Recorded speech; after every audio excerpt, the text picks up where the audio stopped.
ঢাকা আন্তর্জাতিক বাণিজ্য মেলায় স্টল বরাদ্দ নিয়ে গড়ে উঠেছে এক চক্র। ইপিবির কিছু অসাধু কর্মকর্তার সাথে মিলে এই চক্র বছরের পর বছর মেলায় স্টল প্যাভিলিয়ন নামে বেনামে বরাদ্দ নিয়ে ৩ থেকে ১০ লাখ টাকা বেশি দামে বিক্রি করছে সাধারণ ব্যবসায়ীদের কাছে।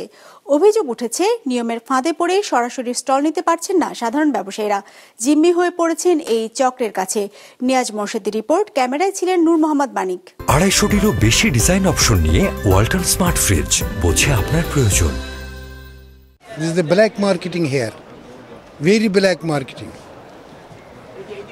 I think this is the mafia. ২৯ বছর ধরে হচ্ছে ঢাকা আন্তর্জাতিক বাণিজ্য মেলা। এমন আয়োজন নিয়ে একজন বিদেশি কেন প্রশ্ন করলেন, সেই খোঁজে নামে মাছরাঙা টেলিভিশন।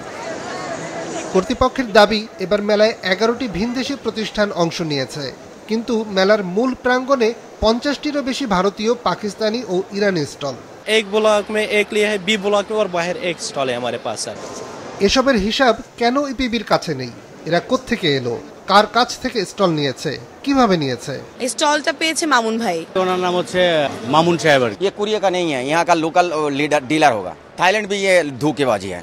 आप एम्बेसी में जाओगे सर, आपके नाम से मैं दुकान करना चाहते, कागज दे देगा। ईरान वाला भी इनका पर्सनल कोई नहीं है। তার কথা শুনে যাই ইরানি স্টলে। কথা বলতে অস্বীকার করেন মালিক, পরে স্বীকার করেন একটি চক্রের সহায়তায় বাড়তি দামে স্টল নিয়েছেন। There is no chance to take direct stall from EPB.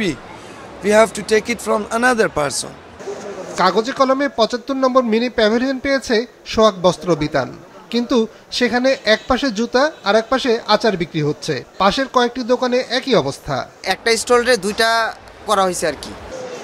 মেলা ঘুরে দেখা যায় ইপিবির কাছ থেকে যারা স্টল বরাদ্দ নিয়েছেন তাদের প্রায় কেউই দোকান দেননি। আপনাদের নাম নাই কেন? এগুলো তো মনে করেন নিয়ে টেন্ডার করে নিয়ে তারপরে সেল করা হয়। এটার সাথে কি শুধু ওই কোম্পানি আর আপনারাই, নাকি ইপিবির এরাও? তারা তো অবশ্যই জানে, তারা পারমিট না দিলে তো আমরা করতে পারতাম না। ইপিবির তথ্য বিশ্লেষণ করে কয়েকটি প্রতিষ্ঠানের নাম বারবার দেখা যায়। এদের একটি মিজান সার্জিক্যাল স্টোর। তন্ন তন্ন করে খুঁজেও মেলায় সার্জিক্যাল সামগ্রীর স্টল চোখে পড়েনি। তবে সাইনবোর্ডে ছোট করে লেখা মিজান সার্জিক্যাল স্টোরের দেখা মিলেছে, কিন্তু সেখানে বিক্রি হচ্ছে শাল, সোয়েটার।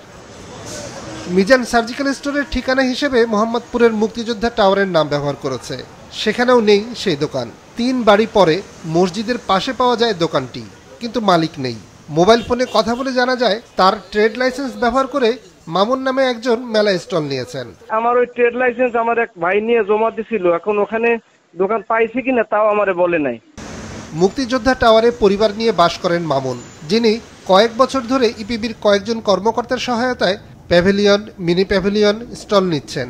এবছরও নিয়েছেন প্রায় ৪০টি। তারপর দেশি বিদেশি ব্যবসায়ীদের কাছে ৩ থেকে ১০ লাখ টাকা লাভে তা বিক্রি করছেন।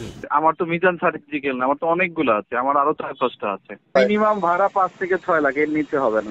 वो लोग हम लोग को कॉल देता, उसके बाद आके हम लोग दुकान लेता। মিজান সার্জিক্যাল স্টোর কিংবা মামুনের অনিয়ম সম্পর্কে কথা বলতে যাই মেলা কর্তৃপক্ষের সাথে। বিষয়টি নিয়ে আমরা কথা বলতে এসেছিলাম ইপিবির পরিচালক, মহাপরিচালকের সঙ্গে। কাউকেই দেখা যাচ্ছে না, ফলে জানা যাচ্ছে না কর্তৃপক্ষ আসলে কোন যুক্তিতে এই চক্রকে স্টল দিচ্ছেন। শুধু এই এক মামুন না, এরকম একাধিক চক্র গড়ে উঠেছে মেলা ঘিরে, যারা মেলার পরিবেশ নষ্ট করছে বলে অভিযোগ সাধারণ ব্যবসায়ীদের। বেশিরভাগ ভারতীয় ও পাকিস্তানি ব্যবসায়ী তৃতীয় পক্ষের কাছ থেকে স্টল কিনে ব্যবসা করছেন। এক একটি স্টল ১ মাসের জন্য কিনছেন ৮ থেকে ১৪ লাখ টাকায়। এই টাকা তারা কিভাবে বাংলাদেশে আনছেন, মেলা শেষে কিভাবে লাভের টাকা তাদের দেশে নিয়ে যাচ্ছেন, সে প্রশ্নেরও নেই সদুত্তর। प्रॉफिट सेल है वो कैसे क्या करते हैं वो तो मुझे मालूम नहीं है सर। रुपया यहाँ से लेके चला जाएगा, हाँ, बांग्लादेशी টাকা नहीं लेगा यार, পাকিস্তানি लेके जाएगा। সে তার লাভের টাকাটা হচ্ছে এখানে তাদের যে লোকজন আছে তারা ওখানে তাকে ব্যাংক ট্রান্সফার করে দিবে। বাণিজ্য মেলায় স্টল বরাদ্দে অনিয়ম, অবৈধভাবে বিদেশিদের অংশগ্রহণ এবং অর্থ পাচার নিয়ে যে দুর্নীতি হয় তা উদ্ঘাটন করেছে মাছরাঙা টেলিভিশন। এসব অনিয়মের বিরুদ্ধে কর্তৃপক্ষ কোনো ব্যবস্থা নেবে কিনা তা সময়ই বলে দিবে। এই অনিয়ম এভাবে চলতে থাকলে একসময় দেশীয় প্রতিষ্ঠানগুলোই মেলা আয়োজক কর্তৃপক্ষের যোগ্যতা নিয়েই প্রশ্ন তুলবেন। নিয়াজ মোর্শেদ, বিজনেস রিপোর্ট, মাছরাঙা টেলিভিশন।